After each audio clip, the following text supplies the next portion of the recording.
Good morning. I thought it was time I made another video.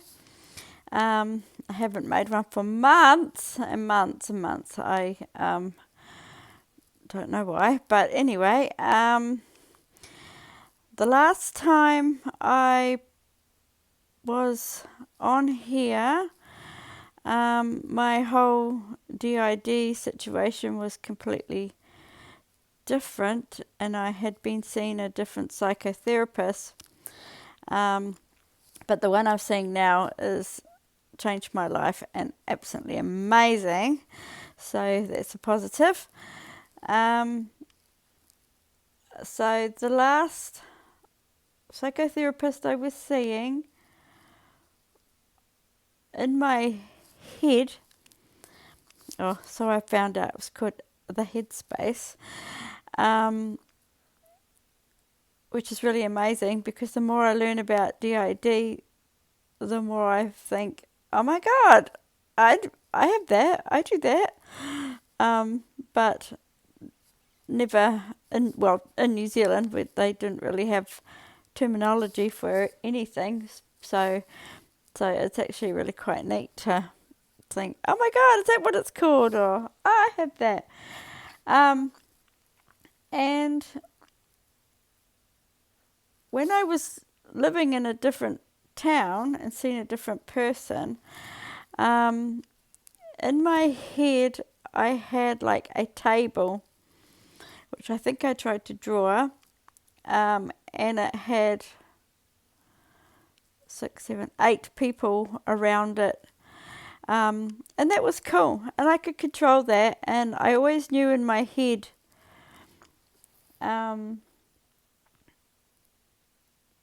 that there was 8 of us in there, and they all had names, and if I was trying to work out how to do something, we would all just have a giant conversation. And sometimes somebody would stand up and want to speak, which now I've realised is called fronting. So that was all fine, but every now and then it was really, it got too much because there'd be too many voices in my head, and I'm pretty much like, excuse me, will they put me on hold? And I would just like stare because I'd be listening to everybody and then finally come out for an answer.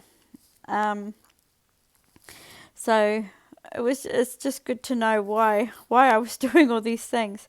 But anyway, I moved down here and I meet a completely different psychotherapist who actually specialises in DID in New Zealand, which is fantastic and as rare as hen's teeth.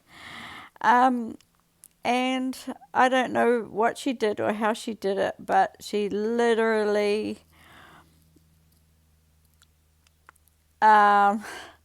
flipped my table up, moved all my chairs around. No, my whole room disappeared. My table disappeared. My chairs disappeared. My people disappeared. The walls disappeared. And I felt like I was completely naked. Just completely exposed. And like not naked with just no clothes on, but naked as in my whole being, my spiritual being was just naked, just exposed, and I had nowhere to hide. And I couldn't hide anywhere. I couldn't hide behind faces or people or anything. So it was a really terrible but a really good shifting time, I guess I had to do. Yeah, so while I was like this, I pretty much slept all day and I had no energy and I didn't want to do anything. And my hubby was like, come on, hun, you got to get up and do something. Um, so I'd get up and I'd do a bit of gardening, and I just couldn't get my shit together because I was so empty. I was just lost. Then, as I was seeing my psychotherapist,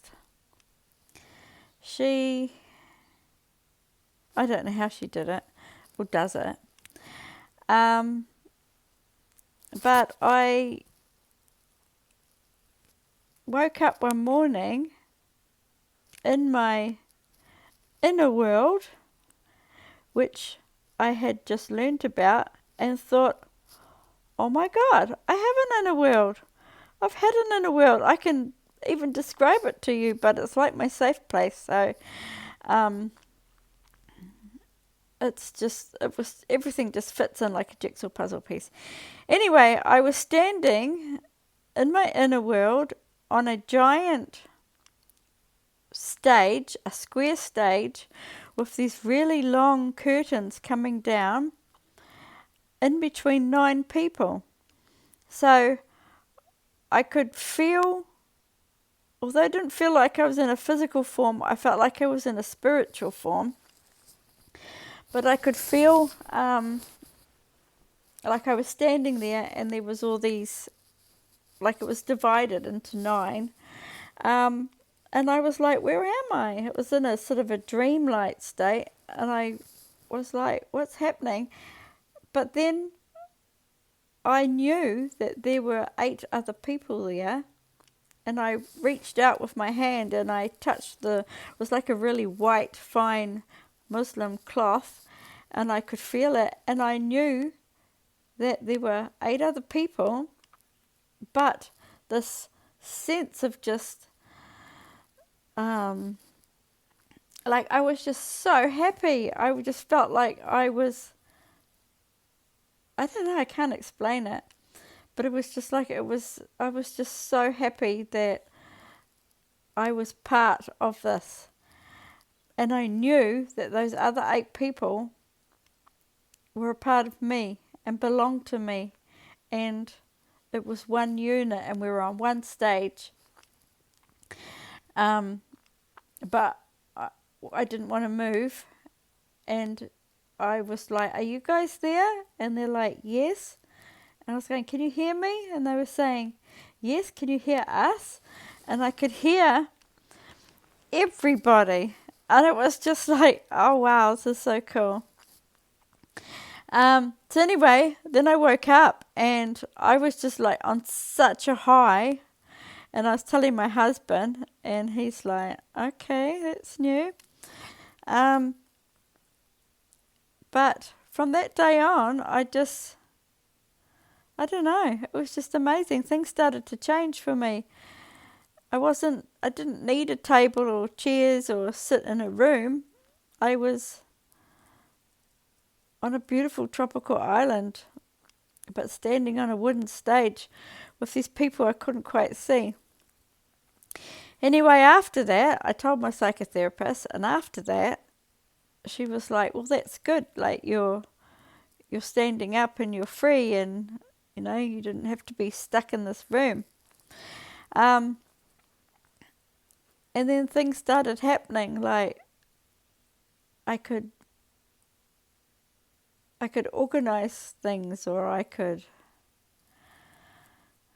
know, it was just really weird. I just knew everybody was there. So anyway, then I had this amazing epiphany that what I want to do in the next 2 years. And I actually had goals and dreams, and which I haven't had in years. And it was just like such an amazing feeling that, just to have a goal, and we're going to do it together. Me, Pixie, Pumpkin, Rebecca, Jessica, Alice, and Fiona, maybe. But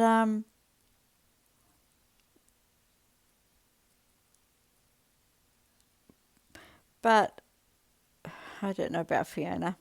Anyway,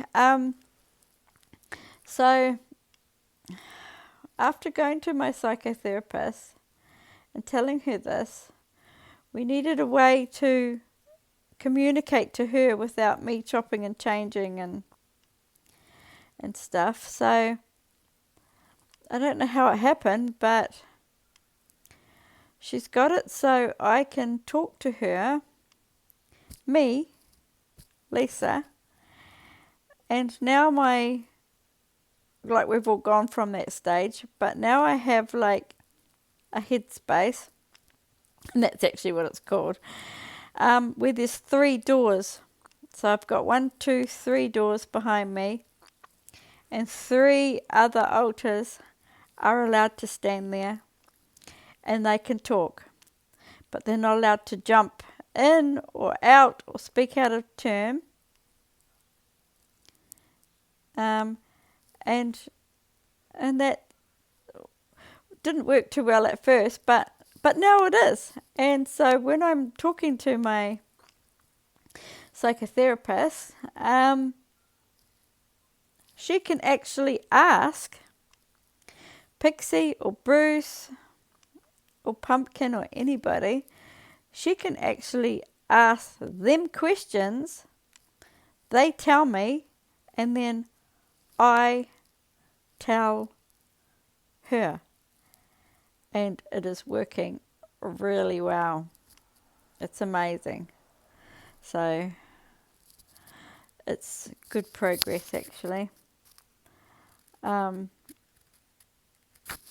Because before she would ask me a question and then someone would front and jump in, and then I wouldn't even remember the whole hour.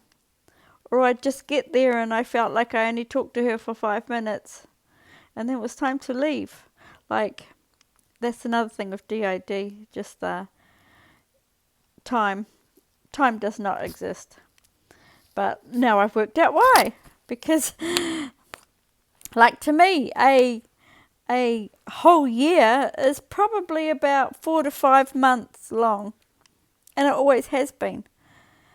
But now it makes sense because I am only here for 4 to 5 months. All those other times, you know, somebody else, another alter's doing something. But yeah, I just thought I'd fill you in. I'm going to be making a few more movies, and I won't just wake up and ramble on like this. I might actually get us together